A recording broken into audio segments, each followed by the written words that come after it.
Waheguru Ji Ka Khalsa, Waheguru Ji Ki Fateh. So we're following on from the discourse that Guruji started last week on the idea of Paap and Pun. We looked at this idea of what is the ultimate sin, whether that word sin is appropriate to us, understanding our habits and how they stem from our own self-perception, how our perception leads to our habits, how our habits lead on to our addictions.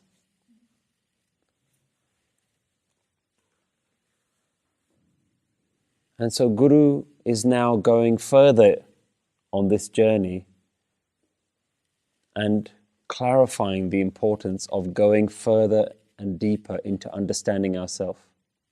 Remember, we started the last Pauri, which was about Pariya Mat Papa Ke Sang. When the mind is full, when your very identity requires cleaning, Guruji uses this cleaning analogy. How do we wash our self-identity? So the beginning of the 21st Pauri, Tirth Tap Daya Dat Dan. We've seen some of these words already. Tirth, the spelling of Tirth, Tap, most of the words here are with an onkar, so they're nouns.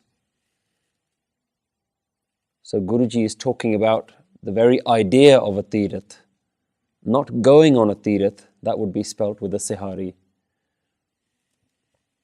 But the very idea of the tirth, the pilgrimage. Tap refers to tapasya, which is generally seen as doing very difficult, awkward poses, postures, positions, very strict disciplines. Tirth Tap Daya.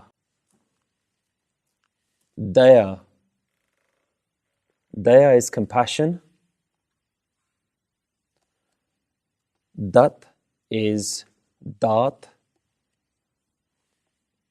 which means to give away in charity.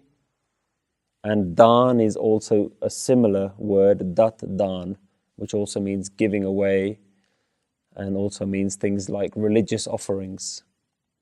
So Guruji starts by talking about all of these things. Tirth, pilgrimage, difficult meditations, compassion, charity and religious offerings. Jeko pave til ka maan. Jeko pave. If you obtain anything from these, if there is any benefit from these, Jeko pave, if there's anything to be obtained, til ka maan. The honor, if you think that you're going to get some greatness, some honor, the honor is equivalent to a til. Til means a tiny grain. The smallest, tiniest grain that you can think of, like a grain of sand. Til ka maan. All of the above things that we've talked about are not even equivalent to a tiny grain of honor, of respect, of any real value. So that's something we really need to think about, because we understand this idea of tirth. We've talked about this before. We understand that difficult meditations and going to extremes in any way isn't of much value. But daya is something that's interesting, because we have already been told that our very lifestyle, which we would call dharam, this spiritual journey, dharam is born out of compassion. Tol dharam daya ka put. But here Guruji is saying that daya itself, on its own, is of very little value. So which one is it? When we look at daya as a way of living, a way of who we are, that is the start of spirituality. That is what Guruji means by Taul Taram Daya Kaput. The very way that you are is compassionate. But here Guruji is placing that same word in terms of external showmanship, being very compassionate towards others, going out of your way to serve others, either going on pilgrimage or going out of your way and being very charitable. So notice here how Guruji says that even giving a lot in charity, while useful for the other, has very little use for you. Now we must not confuse the terms dat, dan with seva. Guruji doesn't use the word seva here. Guruji uses the word dat. Being a datta, giving away. Giving when you have lots, just making yourself feel better by giving some to charity. That alone has very little benefit to you. And going on Tirath has very little benefit to you. Now again, we have to reflect upon our own behaviors. We may like to think that Tirath is something that we don't get involved with. But yet, if we think about it, even within the Sikh tradition, there is a lot of Tiraths that are going on. We have this idea of going to Hemkund Sahib, Hazur Sahib, visiting all the great Takhts, Patna Sahib. Even in our ardas, let's think about this. There is a section where we ask for things.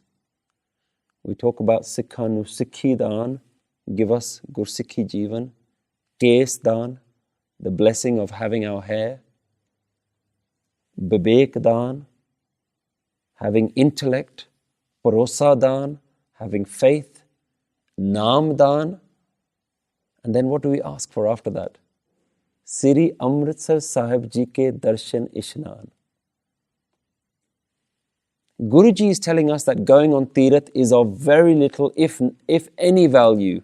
Yet every day in the Ardas, we stand there and we ask for the blessing to go to Amritsar. Why? And what happens if you can't go to Amritsar? Are you missing out? Because all the other things are personal. All the other things are internal. Sikhi Dan, Kes Dan, Rahat Dan.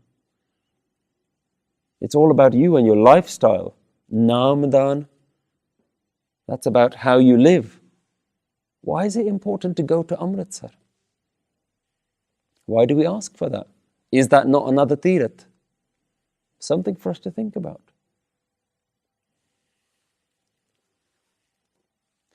What does the word Amritsar mean? Amrit means nectar. Sar comes from the word sarovar, a pool of divine nectar.